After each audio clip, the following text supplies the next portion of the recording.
नमस्कार. महाराष्ट्रातील तमाम माता भगिनींचं लाडकी बहीण योजनेच्या नवीन व्हिडिओमध्ये स्वागत आहे. लाडकी बहीण योजनेसंदर्भात महिलांना सर्वात मोठा धक्का या ठिकाणी बसणार आहे.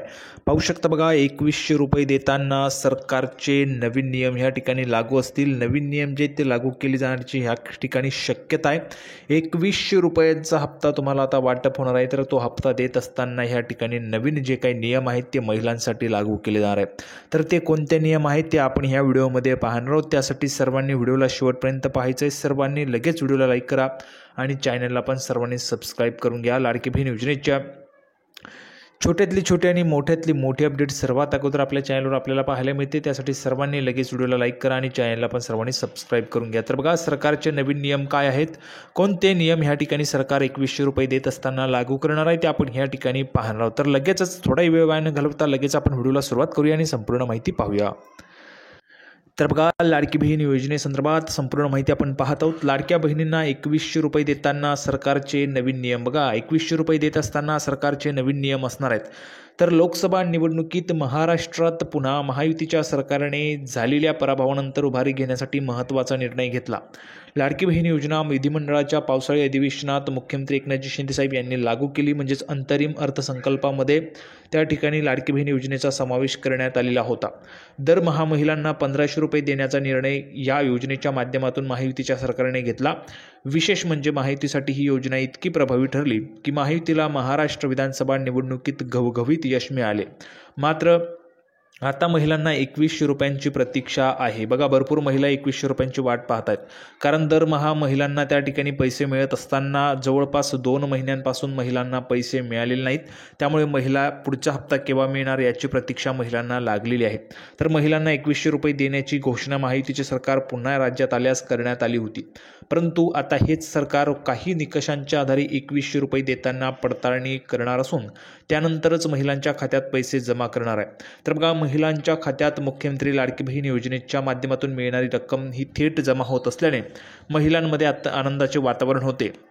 ही योजना महायुतीसाठी महाराष्ट्रातील विधानसभा निवडणुकीत टर्निंग पॉईंट ठरली.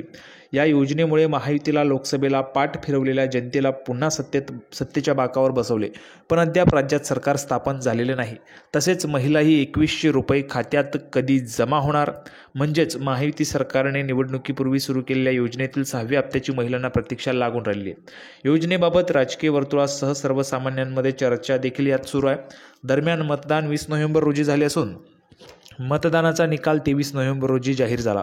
निकालानुसार जनतेने कौल महायुतीच्या बाजूने दिला असून भाजप राज्यात मोठा पक्ष ठरला आहे. त्यामुळे सत्ता स्थापनेचा मार्ग महायुतीचा सुकर झाला आहे. महायुतीचा शपथविधी 5 डिसेंबर रोजी पार पडणार आहे. मात्र मुख्यमंत्रीपदाची शपथ कोण घेणार हे अद्याप निश्चित झालेले नाही. त्यामुळे तुम्हाला काय वाटतंय, मुख्यमंत्री कोण झालं पाहिजे, तुम्ही कमेंट बॉक्समध्ये सांगायचं आहे. तुम्हाला वाटतंय देवेंद्रजी फडणवीस झाले पाहिजे तर सर्वांनी देवेंद्र फडणवीस लिहून पाठवा. तुम्हाला वाटतंय एकनाथजी शिंदेसाहेब झाले पाहिजे तर तुम्ही एकनाथजी शिंदेसाहेब लिहून पाठवा. आणि तुम्हाला वाटतंय अजितदादा झाले पाहिजेत तर अजितदादा लिहून पाठवायचं आहे. सर्वांनी कमेंट बॉक्समध्ये त्या ठिकाणी लिहून पाठवायचं आहे. आता बघा, थंडीच्या कडाक्यात या ठिकाणी जर आपण पाहिलं तर बघा, लाडक्या बहिणींना दरमहा 2100 रुपये राज्यातील नवीन सरकार देणार आहे. तत्पूर्वी आता योजनेतील प्रत्येक निकषांची पडताळणी होणार आहे. त्यानंतर निकषांनुसार पात्र ठरणाऱ्या लाडक्या बहिणींना राज्याचा अर्थसंकल्प सादर झाल्यावर 1 एप्रिलपासून दरमहा 1500 ऐवजी 2100 रुपये ह्या ठिकाणी दिले जाणार आहेत. तर बघा, या निकषांच्या आधारे तुमची पडताळणी या ठिकाणी होणार आहेत. निकष काय, कोणते नियम आहेत ते देखील बघा. योजनेसाठी अर्ज केलेल्या महिलांचे पती आयकर भरतात का, हा पहिला निकष आहे. म्हणजेच तुमच्या घरात कोणीही आयकर भरतंय का, IT भरताय का, इन्कम टॅक्स रिटर्न. पुढचं बघा, लाभार्थी लाडक्या बहिणीच्या कुटुंबाकडे 4चाकी वाहन आहे का. ज्या काही महिला असतील तर त्या महिलांच्या घरामध्ये 4चाकी वाहन आहे का, तुमच्या घरात 4चाकी वाहन आहे का नाही ते तुम्ही कमेंट बॉक्समध्ये सांगायचं आहे.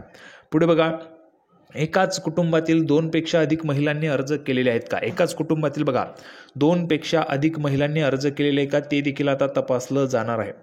परित्यक्त्या विधवा निराधार योजनेचा लाभ घेत असतानाही लाडकी बहीण म्हणून लाभ घेत आहेत का हे देखील आता तपासलं जाणार आहे. तर या निकषांच्या आधारे तुमचे जे काही 2100 रुपये ते आता ह्या ठिकाणी पाठवले जातील. हे निकष त्या ठिकाणी तपासले जातील, त्यानंतर तुम्हाला पैसे पाठवले जाणार आहेत. तर अशा पद्धतीचे दमदार नवीन अपडेट ह्या ठिकाणी आपण पाहिलेले 2100 रुपये देत असताना नवीन नियम सरकारने लागू केले, त्या संदर्भाची माहिती आपण पाहिलेली. सर्वांना व्हिडिओ आवडला असेल तर व्हिडिओ लाईक करा, चॅनलला सबस्क्राईब करून घ्या. लाडकी बहीण योजनेची नवीन अपडेट घेऊन पुढच्या व्हिडिओमध्ये आपण पुन्हा एकदा भेटूया. तोपर्यंत धन्यवाद.